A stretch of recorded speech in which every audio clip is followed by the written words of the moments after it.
Dr. Elisabeth Kendall is an expert on Yemen at the University of Cambridge. So why do the Houthis keep firing these missiles into Israel when they know that the vast majority won't get through? The Houthis want to remain a thorn in the side of Israel and of the United States. They have set themselves up as the defenders of Palestine and as those who are trying to put pressure on Israel to get back to a ceasefire in Gaza. And they derive several benefits from this. They domestically play to their base. And frankly, in the region as well, they get kudos because they do seem to be very active defenders of Palestine. That's at least how they like to see themselves and are seen in many regions. And lastly, internationally, they get huge media coverage. So it works for them on many levels.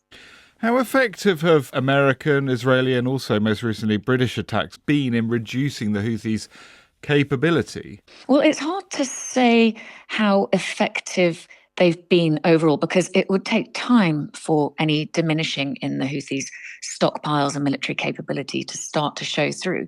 But there are a couple of things that are certainly true. One is that the Houthis remain undaunted. That's not a surprise, and that they will be able to keep going because they have vast stockpiles underground that are hidden.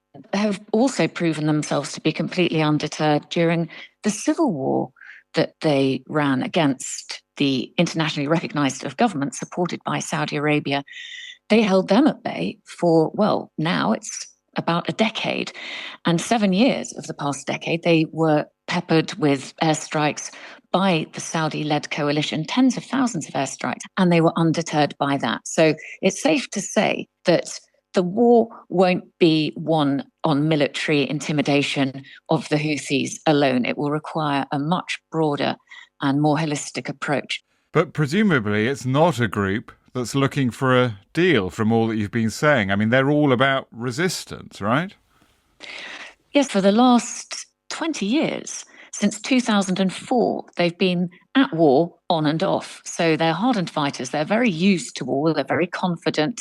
What they actually want is pressure to get them recognition inside Yemen as the party that holds sway over territory that includes those precious oil and gas resources and also ports so that they can get supplies and revenues from all of these sources. So that's really what they want.